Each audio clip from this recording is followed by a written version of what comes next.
Hey guys, welcome back. I'm Hope and I have another book review for you today. So last week I accidentally posted this on Tuesday. I even said in my video that it was Tuesday and I usually post on Thursday, so I am sorry about that. It will be Thursday going forward. I just made a mistake.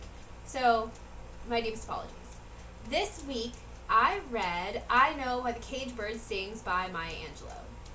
So I am a little bit unsure sometimes how to rate autobiographies because how do you rate someone's experiences? I know when I did Waco, I was just absolutely furious with that book and I gave it 2 stars because I thought it was really bad and I thought that he just thought really bad things. But I didn't have that kind of same problem with this book. I loved this book.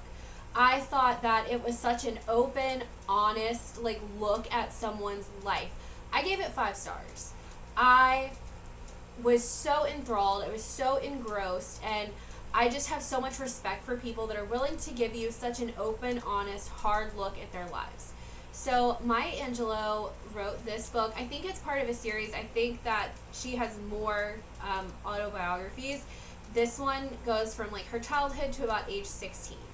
And she talks about, triumphs and failures and really hard things that happened and really good things that happened. And she also talks about the racial segregation that she experienced in the South and, also during her life in California and everything else. So Maya grew up with her grandmother, who she calls Mama, in Stamps, Arkansas. If you do not know where Stamps, Arkansas is, I don't blame you. I only know because when I lived in Shreveport, I worked for a company that made deliveries to Stamps 2 days a week because it was very far and quite small. So it's in southern Arkansas, probably southwestern Arkansas. And I think that it's a relatively small place. I'm not 100% sure just because I personally have never been there. But Maya grew up in Stamps, and Stamps was very racially segregated. And her grandmother owned a store. They owned land. So they were all right. And her grandmother was very popular in town, and her brother and her uncle all lived with her grandmother, and her parents were in California and St. Louis at this point. And her dad comes and brings her to St. Louis, and some really traumatic things happen to Maya in St. Louis, but they end up going back to Stamps, and then they go all the way out to California to live with their mom. And that's kind of where Maya starts to see the world a little bit, grow up a little bit. She also goes down to visit her dad, and while she's doing that, they end up going to Mexico. She learns how to drive a car because her dad is passed out drunk. She gets in a huge fight with his live-in girlfriend, I guess, and she goes back to live with her mom. She's extremely intelligent. She gets a job. She is the first African-American woman to work on a streetcar in San Francisco, which I think is so cool. She was a streetcar conductor for a while, and she just, she grew up, but she also had some hard things that happened to her. I don't want to give anything away, so I'm not going to tell you what these hard things that happened are, just because I don't want to give away the whole story, though I'm sure if you Googled it, you can find out. But I do suggest reading it instead because I think that it's a really good and really important read. And I just think that this is a real, true, hard look at what life was like. And this is the 30s, I think. So just the 30s, probably in the 40s. So the 30s and then just into World War II.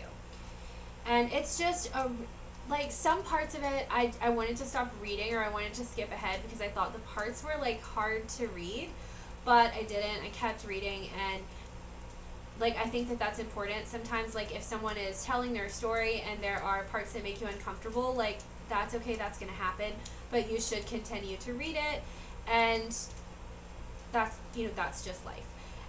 So Maya and her family do deal with racism, in Stamps especially, but I guess in San Francisco as well, because they don't want to hire her because they don't hire black people to work on these streetcars. But she went to their office every single day and she ended up getting the job, and I think that that's great.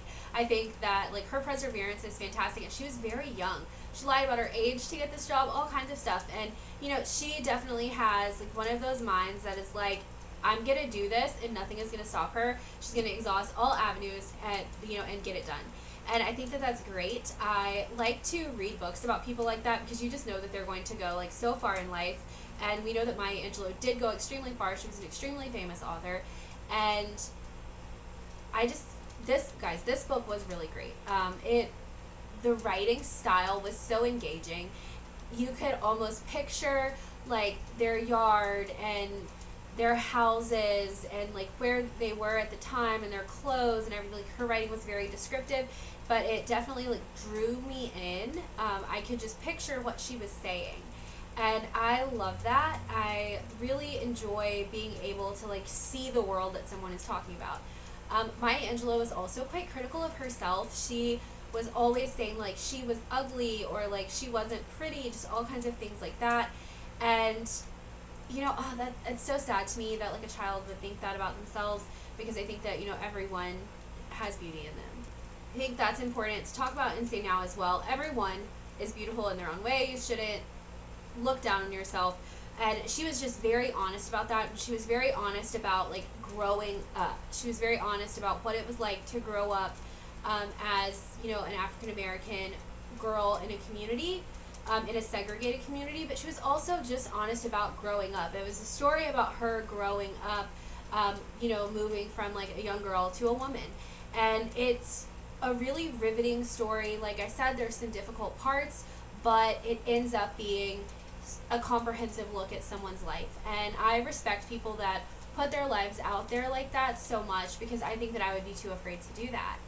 I suggest reading this book. I found this at the library. I read it on my Kindle, so I got it on the Overdrive app at the library. It was free. I do know that it is $6.99 on Kindle. It is probably about the same price on iBooks. So I suggest that you find a copy of this book, and I definitely suggest giving it a read. Like I said, I gave it 5 stars. I thought that it was great, and I really think that you should too. I think that it's definitely important to read books from other voices so you can understand different experiences. So I definitely suggest finding yourself a copy, picking it up, and giving it a read. That's all that I have for you guys today. I'll be back next week, and I hope you have a good week. Bye!